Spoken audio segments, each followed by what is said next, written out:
నమస్కారం అండి అందరికీ. Welcome to my YouTube channel Shri Manju spiritual videos.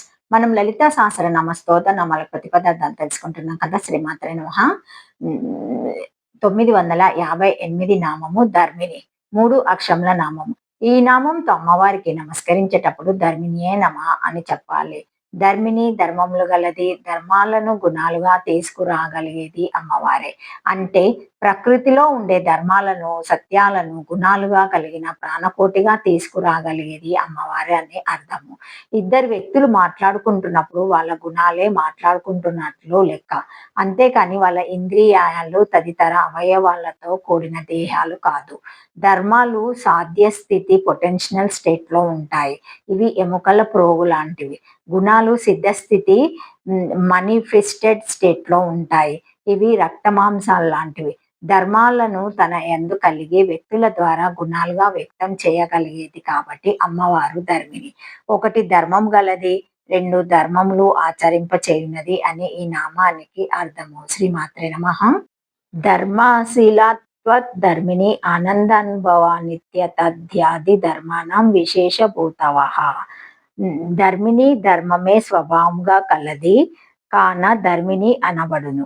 Sachidananda ధర్మములకు విశేషమైనది ధర్మ స్వభావం కల ధర్మమే స్వభావముగా గల లేదా సచితానందములనేది ధర్మములు కలిగినది 3 అక్షరముల నామము. శ్రీమాత్రే నమః.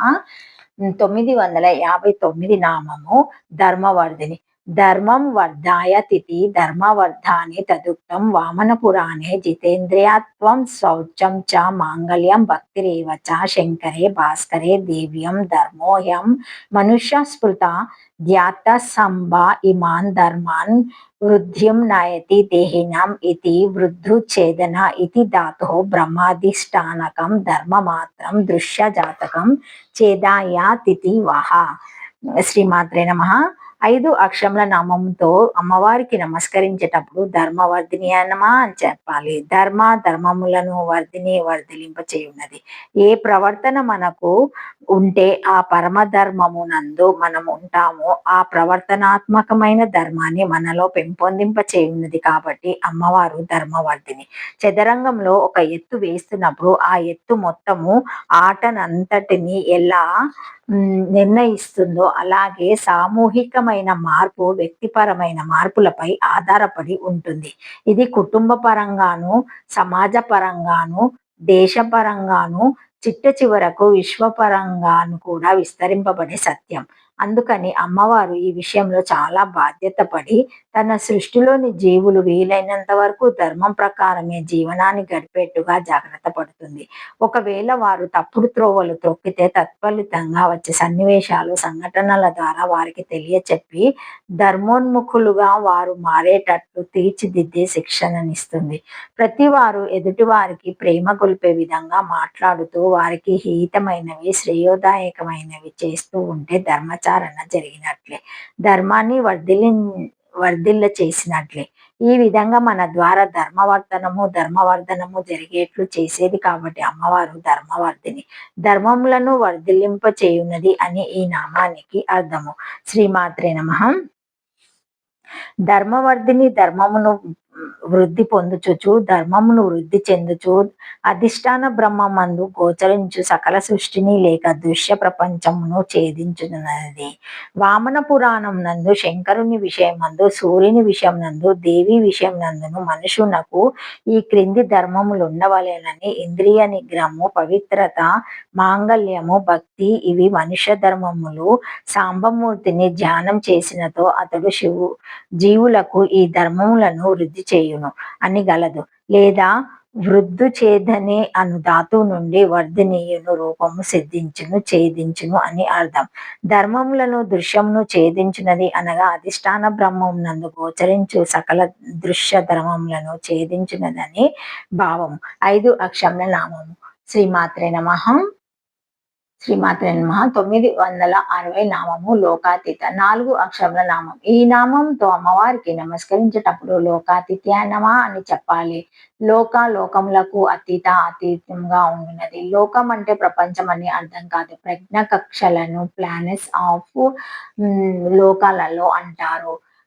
ఒకే ఉపాధ్యాయుడు చెప్పే ఒకే పాఠం వింటున్న విద్యార్థులందరూ కూడా ఎవరి ఆలోచనలో వారు, ఎవరి ఆటలలో వారు, ఎవరి గోప్యంగా ఉంటున్నప్పుడు వారందరూ ఒకే తరగతిలో ఉండి కూడా ఎవరి లోకాల్లో వారు ఉంటున్నట్లే లెక్క.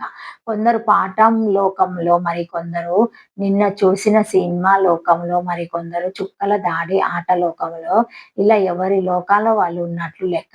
అంటే దీన్ని బట్టి లోకం అంటే భౌతికమైన ఒక ప్రదేశానికి పరిమితమైనది కాదని, ఇది కేవలం ప్రజ్ఞకు సంబంధించిన కక్ష అని అర్థమవుతుంది కదా! ఇటువంటి లోకాలన్నిటికీ అమ్మవారు అతీతురాలు. అంటే మన ప్రజ్ఞా కక్షలకు కూడా అందని స్థితిలో ఉండేది అమ్మవారు. బ్రహ్మాండంలో భూర్భువస్వ లోకాది ఊర్ధ్వలోకాలకు అతలావితలాది అధోలోకాలకు కూడా అతీతంగా ఉండేది అని కూడా ఈ నామం అర్థం చేసుకోవచ్చు. ఇక పిండాండంలో బ్రహ్మ, విష్ణు, రుద్ర, ఈశ్వర, సదాశివ లోకాలపైన మణిద్వీపం నందలి సుధా సింధువులోని చింతామణి గృహంలో సదాశివుని పర్యంకంపై దేవి ఉంటుంది. కాబట్టి అటు బ్రహ్మాండ పరిధిలోను, ఇటు పిండాండ పరిధిలోను లోకాలన్నిటికీ అతీతంగా ఉంటుంది అమ్మవారని అర్థం. ఒకటి విగ్రహం లక్షణాలన్నిటిని బంగారు విగ్రహాలు బంగారం లాగా అమ్మవారిని అన్ని లోకాల్లోనూ ఉంటూ కూడా అన్ని లోకాలకు అంటకుండా అతీతంగా ఉండేదని ఈ నామానికి అర్థము. రెండవది మన ప్రజ్ఞా కక్షలకు అందని స్థితిలో ఉండునది. 3 బ్రహ్మాండ పరిధిలోను, పిండాండ పరిధిలోను లోకాలన్నిటికీ అతీతంగా ఉండున్నదని ఈ నామానికి అర్థం చెప్పుకోవచ్చును. శ్రీమాత్రే నమః. Thank you for watching my video. Please like, share, comment, subscribe to my channel. మరిన్ని వీడియోస్‌తో మళ్ళీ కలుస్తానండి. ఈ వీడియో కనుక మొదటిసారి ఎవరైనా చూసి ఉంటే తప్పకుండా ఒక లైక్ ఇవ్వండి. మర్చిపోకండి. షేర్ చేయండి. నచ్చితే సబ్స్క్రైబ్ చేసుకోండి. కామెంట్స్ మాత్రం తప్పకుండా పెట్టండి. హైప్ ఇవ్వండి. Thank you. శ్రీమాత్రే నమః. ఓం నమః శివాయ.